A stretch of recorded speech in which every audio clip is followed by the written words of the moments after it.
going live. Let me try my phone. Computer might just be doing You know, the problem is everyone in the country is like doing the same thing on Teams or YouTube. I guess other places have this thing called. Oh wait, there it goes. Oh, good. It's called Blackboard, and the entire school district of Los Angeles is on it. So that, what is that? 1.5 million students, and I guess the whole thing has just collapsed. Oh, there I am. There you are.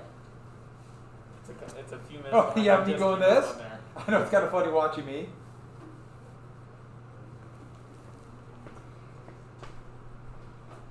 Did you know it's my new microphone? Yeah. Pretty cool. So it cancels out vibrations from the floor or something? Will it? No. But but it's a blue snowball. All right, so let's go and take your notes off. Let's finish up a little bit of the Mesopotamia. I'm going to go up to the Babylonians. We'll do the Babylonians on Monday, and then jump into Egypt. And then I'm trying to decide what I want to do for Egypt. I mean, Egypt's so many great things, but there's this video that I really like called Engineering and Empire. I'm fascinated with their construction. I mean, I just am. I don't know if you guys would be or not, but how they made the pyramids and how it's so cool. And that's the thing, we have to get certain things, but we can, I think, get to the things that have the most longest legacy because we don't have to cover every detail. So I'm thinking about showing that. So if we do that, it would be another one where half the time would be on Teams. Does that make sense? Mm-hmm. On Wednesday, I'm probably not going to broadcast next week. I think but I'll give you some reading assignment and that'll be good. Sound good? All right. So we got to, what are we finishing here? Elected to their position at first became hereditary. The religious people. Oh, the religious people. Uniforms was the last slide we saw. Oh yeah, the writing. Uniforms. Or cuneiform. I don't know if it's plural or not. I'm trying to find uniform. Did I mention polytheistic gods? Yes. Zerus. Let me get the gods because for some reason this didn't show up, and so maybe I didn't save it. So let me do real fast before we get to cuneiform. Their gods, I just love that. How do they, what was the Sumerian look? Bald. Bald. And what was their main diet for average people? Kind of a uneven bread, so no yeast, so flat bread. Which, flatbread Marion, it's decent amount of nutrients, and onions. Unleavened bread and onions.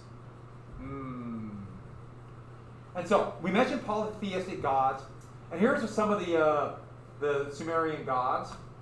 We have Utu, the sun god. And these would all combine. Eventually the Babylonians would take the sun god and rename him Marduk, which is a much cooler name. And that would be their number one god. So that's when we come to the monotheistic. So wait, are these gods Sumerian. Sumerian? And the Assyrians, they would take that and they would take Utu and that would become Assur. That's Assyrian. Yeah. Is Sumeria a region or was it like a group of cities that were? Yes. It's southern Mesopotamia.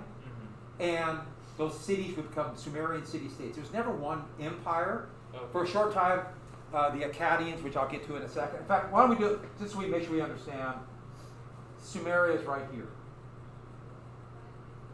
Right along the Tigris and Euphrates, right there. And it's actually pretty interesting because, it's got different geography.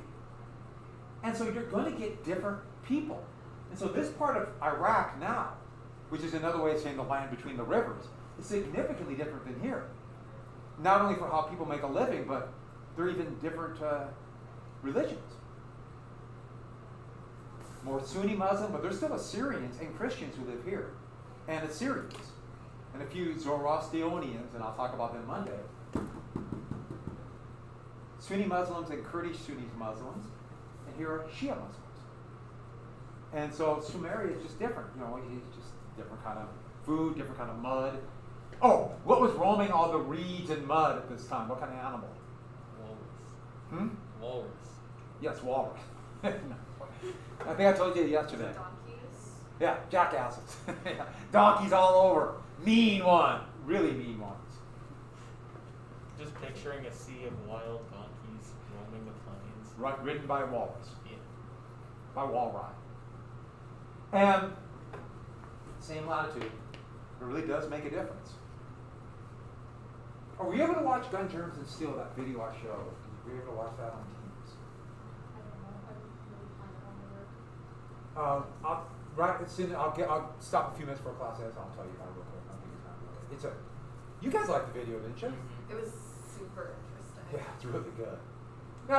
Not everything's going to be 100% interesting, but I try to find ones at least I'm interested in, and I hope you guys are. It's really good. It talks about why some societies advance.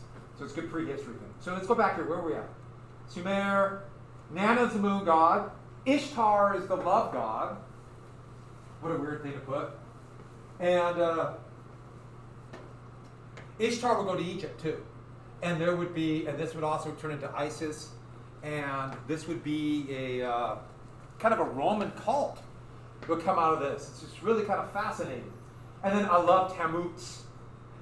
I know I'm mispronouncing it, but I want it to be Tammuz, and that's the underworld.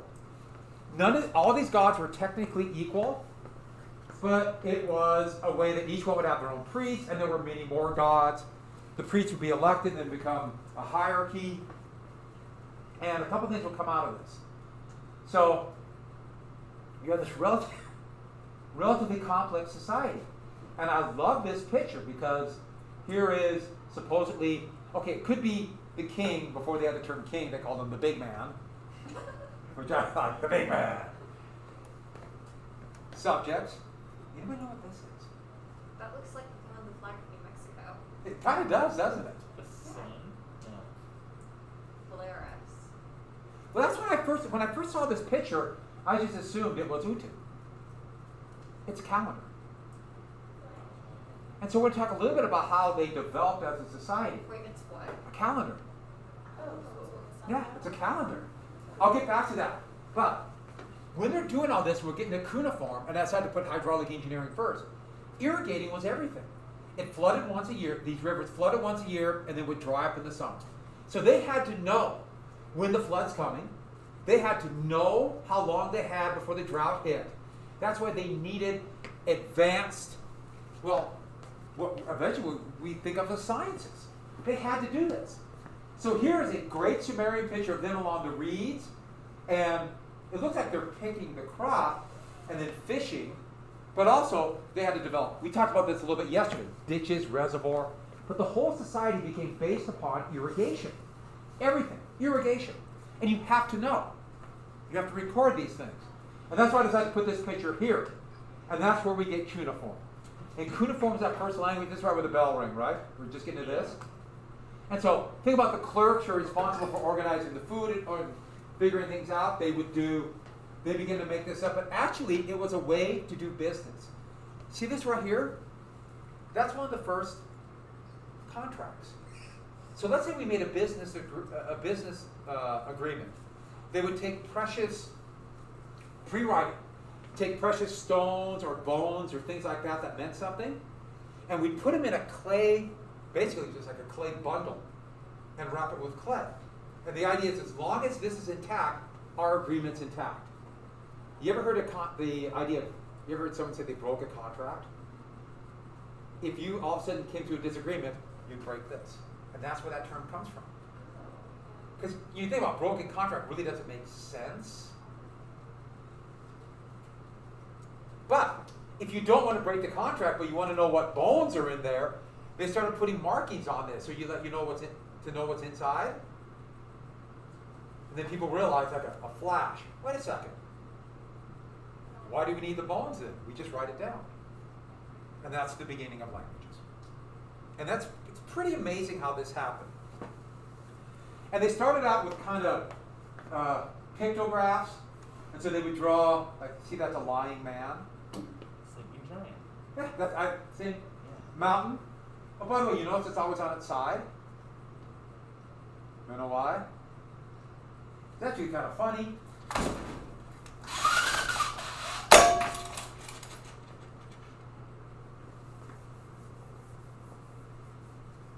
So when they're drawing this, they would go top down, right to left.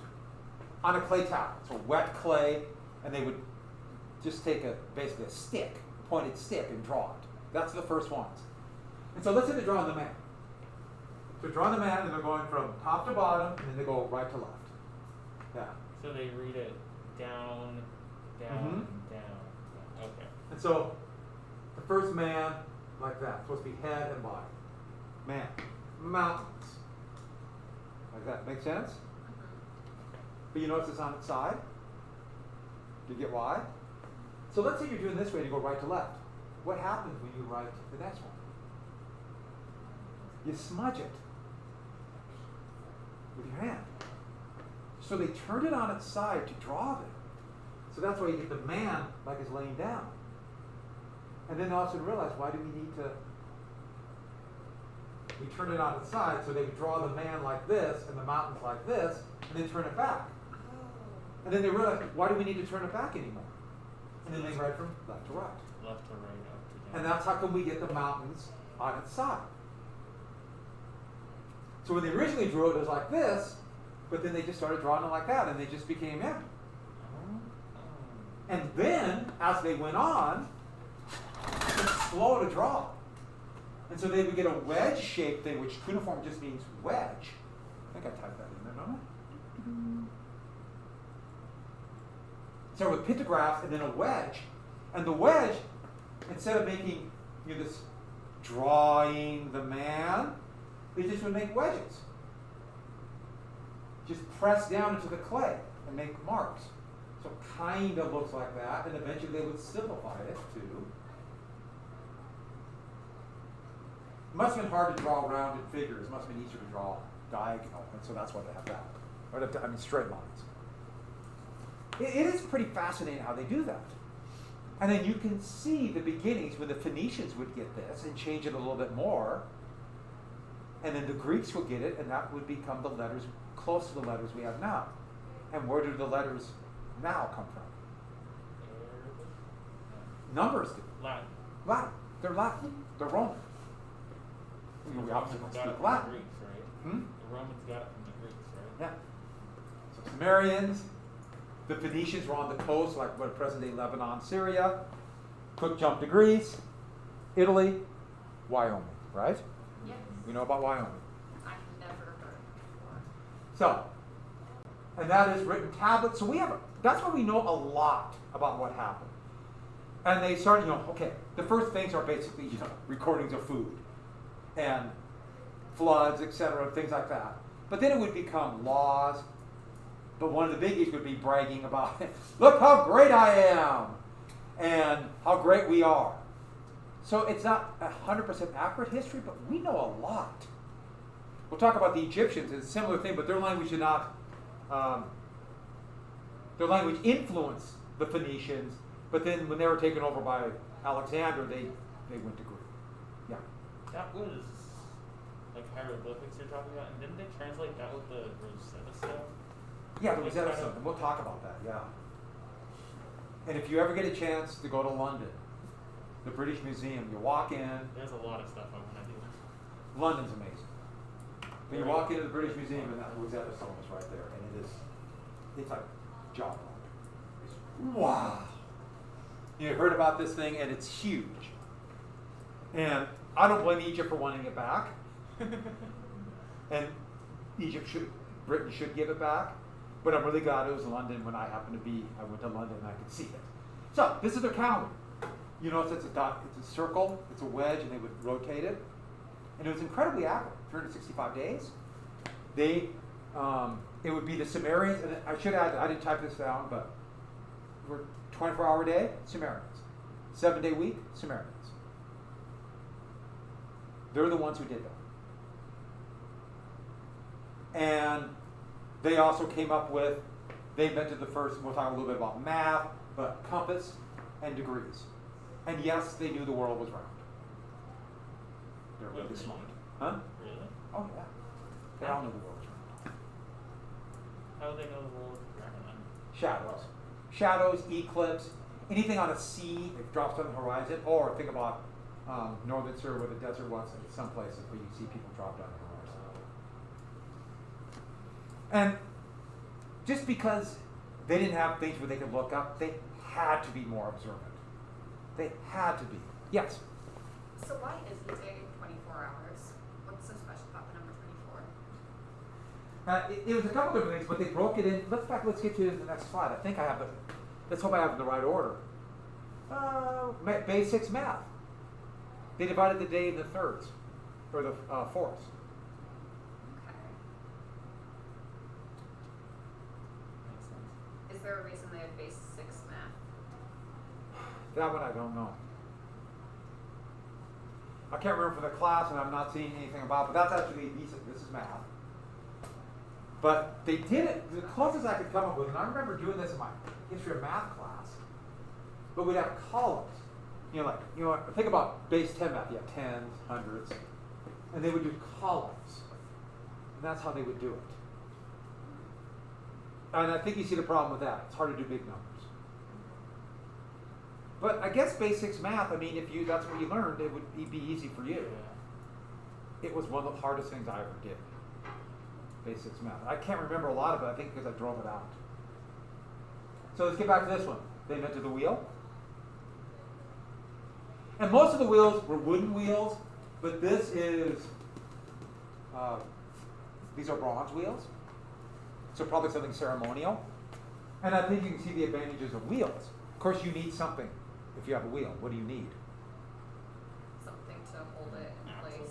Not just an axle, which is really important, Yes. but even more than that. You need something to pull it. You need a horse or oxen or something. So places that don't have anything to pull a wheel, they're not going to invent wheels on this scale, except for just a toy maybe. What's he making? Parts of the Talent game. wheel there. That's actually going to be a chariot. Oh. Yeah. I like that. We just have to guess what it's going to be like. All we know for sure is they were bald. Well, not bald. They shaved their head. So we got wheel.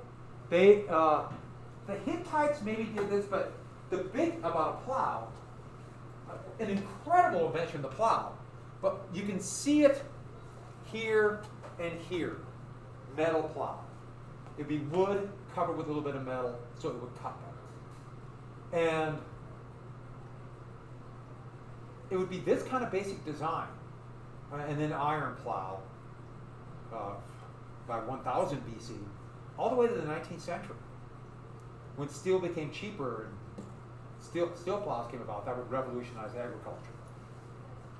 We made the steel plow. I'm not going to guess. John Deere.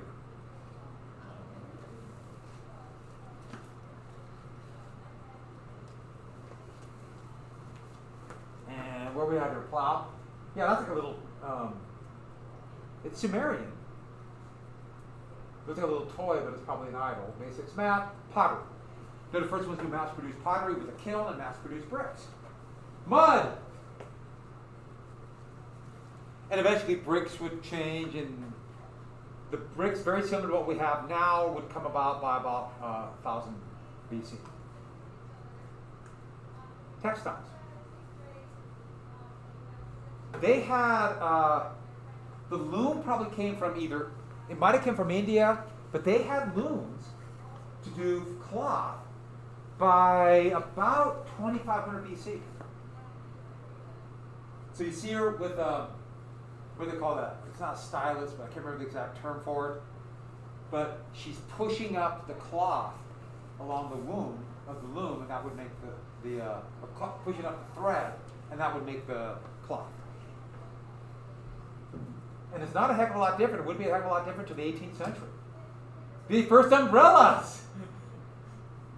Revolutionary. It kind of was, because you could, Yeah. things fried. I mean, it's like a portable roof if you think about it. Yeah, this one's clearly for shade, but it's still pretty cool. And it's also, this is the Bronze Age.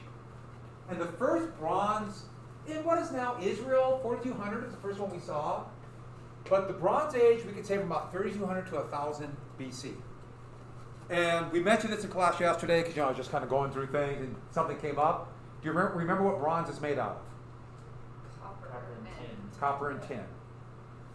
And you don't need as high temperature. It's a little bit easier to work with, but not near as strong as iron. And so even as late as the Civil War, they're still using bronze for a lot of things because it's cheaper and a little bit lighter. And so you can see like a lot of cannons from the Civil War. If you go to a Civil War battlefield and they're all green, that's because of the copper oxidizes. And so here is, well, you notice it's metalworking. I put down the Bronze Age because what I mean there is advanced metalworking. That's not metal. What is that? Or that's not bronze. What is that? That's gold. Here's a bronze sword. That's a pretty wicked sword. There's another Sumerian sword. Those are scary. Yeah. And they could be sharp. They just would go dull fairly fast. Iron is much better. Steel, of course. And speaking of that, then we better get to warfare, right? Every one of these societies eventually had to develop some kind of standardized fighting. And that's one of the things about a food surplus. You could have a standing army. And so the Sumerian cities would develop what's called the Phalanx. Horses were very valuable, and horses were almost impossible, not impossible, but it was really hard to fight from horseback. Really hard. And I'll show you a picture down the road, but I think you can probably guess why, but that's why chariots were important, but that's why infantry. And this is actually from a stela, but I'll show you that a little bit later. But this is a drawing of it. Phalanx is infantry behind shields with long swords. And the whole idea, or not long, long spears. The whole idea is they would be, imagine a line. This is actually a Greek phalanx, but the Greeks stole it from it. So you have a big body, anywhere, it could be 20 by 20, 10 by 10. This whole group, shield wall in front, and then a long pike. A spear or pike, anywhere up to 14 or 15 feet. And the whole idea is, the first 4 or 5 lines, they stick their pikes out. And so that's a wall of pikes. How would you penetrate this? I mean, they go at somebody, and what's the enemy going to do probably? Run. Move. And then you notice how there's a lots of reasons why they keep these up at angles. So don't stab against the front of them. But you could probably guess why. Make it look bigger. It does make it look more intimidating. But if people are shooting arrows up in the air at them, it will catch the arrows. Not a little bit of protection.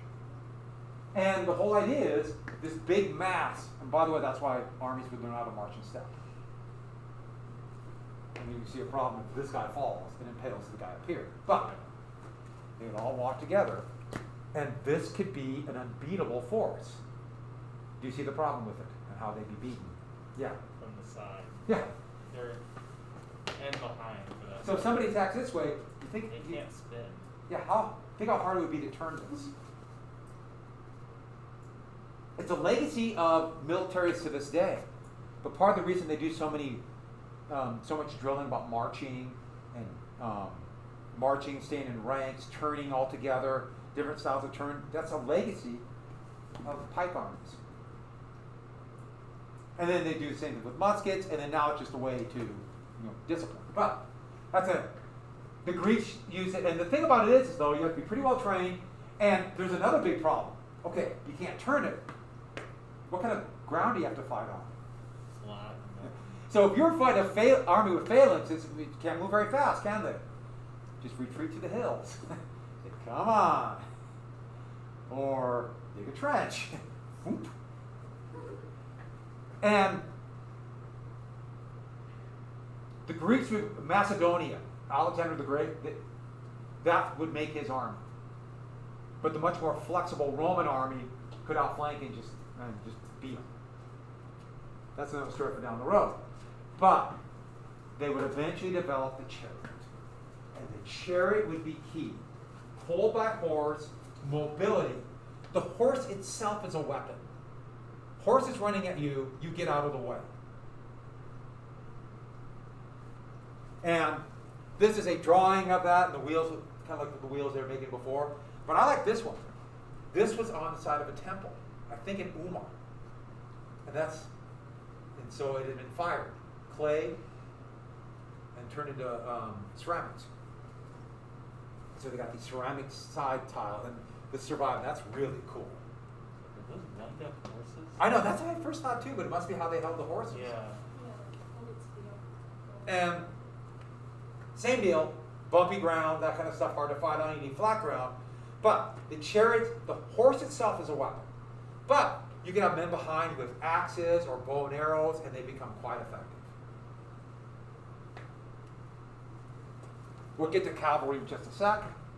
How people fought, and it's a good story.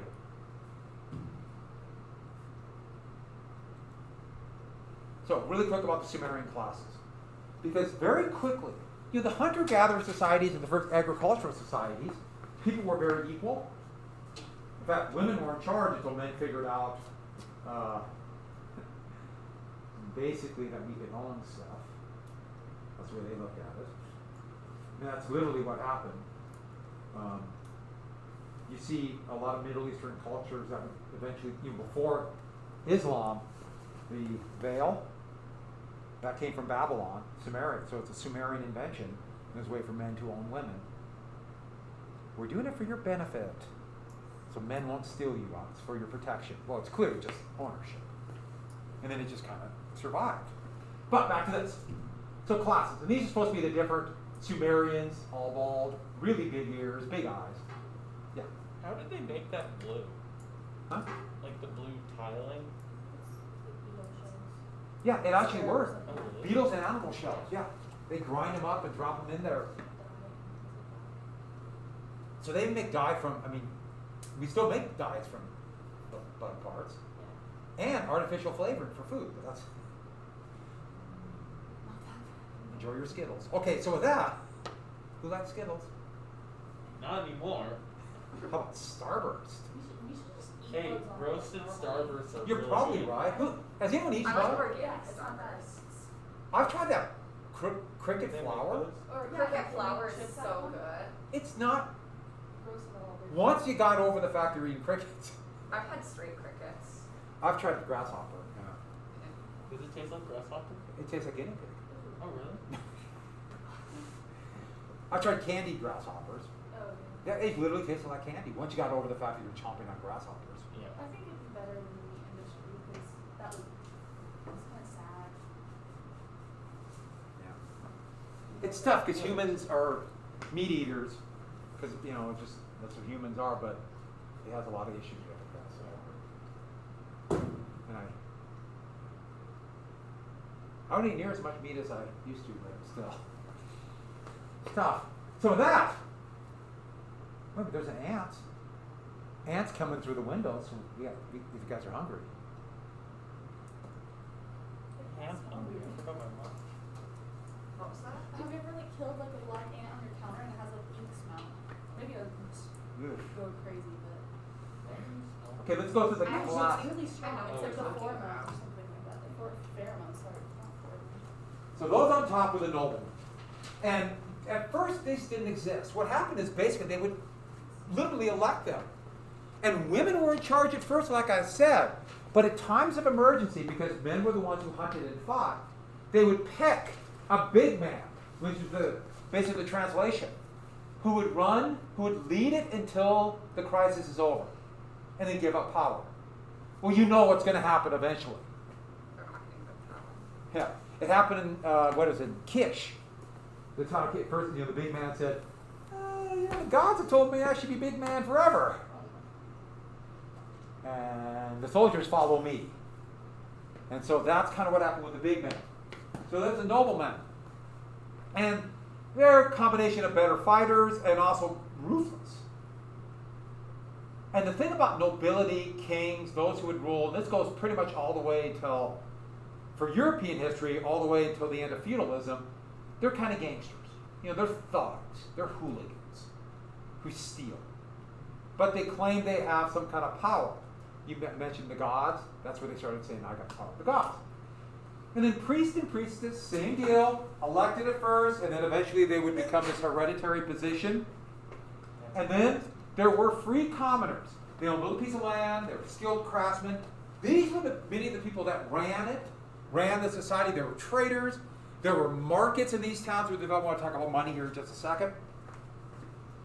And then we have the next class. And the best translation, what I read, was dependent classes. And the closest analogy I could come to would be like serfs in medieval Europe. They're bound to work for other people. It's like they're almost like working out a contract. And they have to work, but they're not technically slaves. But they're bound to certain jobs. I think the closest we could get to that would be serfs or wage workers. Which now we live in a society where I guess we're all serfs, and then slaves. And the significant number of slaves were debtors who were paying off a debt by working it off. And so they're not, permanent slavery did not quite exist. It was much more complex than that. But they'd be closer to, you might remember this term, some of your indentured servants. They're working off their debt. Okay, prisoners sometimes would be slaves. They would go on slave hunting expeditions for laborers. Slaves could own other slaves. Slaves could own property. Slaves could buy their freedom. Their children would not be slaves. And as Sumeria grew, there were all kinds of different languages and different groups. It was a pretty amazing society, but every place was a little bit different. But one common factor was in Sumeria, that is where gold would become valuable. Now, I mentioned this in class before, but it's kind of hard. I don't know if you were here. The 8AB thing, 8AB day thing is really confusing for me. I don't know who was there when I said something. But gold would become the predominant unit of value. And how did that happen? Shiny. You talked about it. I mentioned it once. Yeah. Well, okay, when I was a youth growing up, Samaria was tough. We had to shave our head. It was tough. But when I was growing up in Samaria, that's when I was growing up. I remember taking this in class, but also economics classes. And we were told the first economy where people would buy and sell scarce goods needed for survival, like crazy things like food or textiles. When we do that, we were told it was all by barter. And you'll still see textbooks that say that to this day. In fact, most of them do. They'll talk about this in like your basic economics class. It was barter. So let's say you have you have textiles, I have wheat. And we would just trade. Does that make sense? Trade. And that's the way everyone assumed it happened. We just traded goods. And then all of a sudden they decided, well, it'd be easier if to give money as a way to denote how much value that was. And this transition, it was always kind of like, bartering was fine, oh, now we need money. And so that bartering thing, that's not the way it happened. And that's not the way people function. You have textiles. You have cloth, I have wheat. You need wheat, so I trade you. I don't need textiles. What do we do? You like use the money you're saying is about debt or like concept. Yeah, so write down money, gold starts from debt. It's debt. Exactly right. It's debt. You owe me. You owe me. And they would have debt sticks. We get a notch stick I would have, and I would notch it and keep track of it. Sometimes we would take that stick and we'd break it, and you'd have that be like our contract, or that little little bundle of clay that they use to put things in. That would be our contract, so to speak. We differentiate debt. In some way, you have to come up with to pay it back, and that's what gold became. Money. Money became a way to as a placeholder for debt. Has everyone got that? It's just a placeholder for debt. What was the first money in Sumeria? It wasn't gold.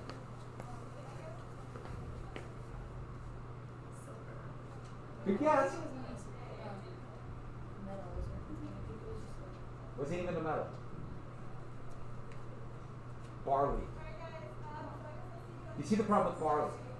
It rots. It rots. What if there's a drought? Your whole financial system could collapse. And then they tried iron bars, or copper than iron bars. But they have problems. In fact, let's look at this really quick. I think I might mention this class, but those, besides gold, were the metals that they began, the first metallurgy, were these 5 and gold, so 6 total. Tin, lead, silver, copper, and iron.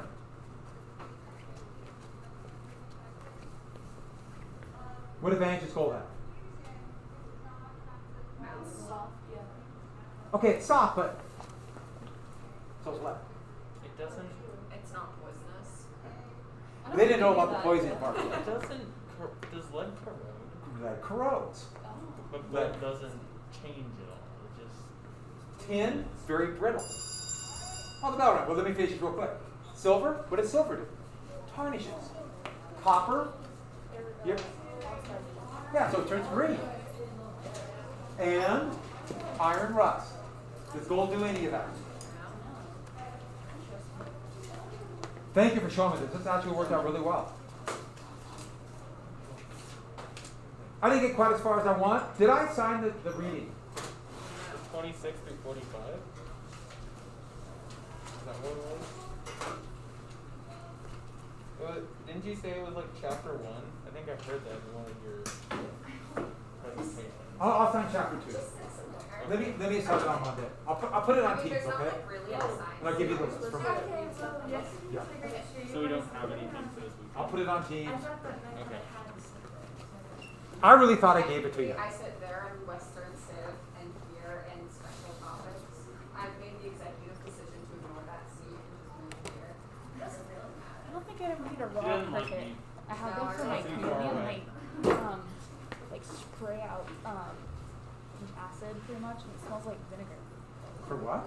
For crickets, if you were to eat one, Oh. I feel like it would taste like that. You know, you're just like, what you're saying. Have a good weekend. Yeah, I think I know what you mean. Yeah, there's also the bug called the vinegar. I've heard of that. I want one really bad. Or a bug still. Did I give you this? Oh, yes, you did. So just give it to me? All right. Yeah, you like bugs? Yeah, I'm looking at entomologist. That is so awesome. I They're have so an fun. You have what? Entomophobia, which is Oh, yeah, bugs, yeah. I think bugs are like super cool. Bugs are pretty amazing. I'm not a fan of like ants. I gotta admit. I don't like mosquitoes either. Mosquitoes can Yeah. just. That's cool. Have a good weekend. You don't like any bugs? The other things that fly. Okay, centipedes are like I one of the also worst have- things ever. Gonna look up your phobias? No, they're on my notes. I don't have to look them up. They're on my notes because there's so many. Smart. So I have arachnophobia. Do you like spiders? I absolutely hate spiders. I like sun spiders because I'm like, hey, they're cool, they're good for the environment. And then other spiders, I'm just like, be gone. Spiders! I like spiders when they're outside. How about that? The moment I they're have a inside, question regarding the I interview can't assignment. do The what? the interview, like Yeah. near me. So my So not enemies.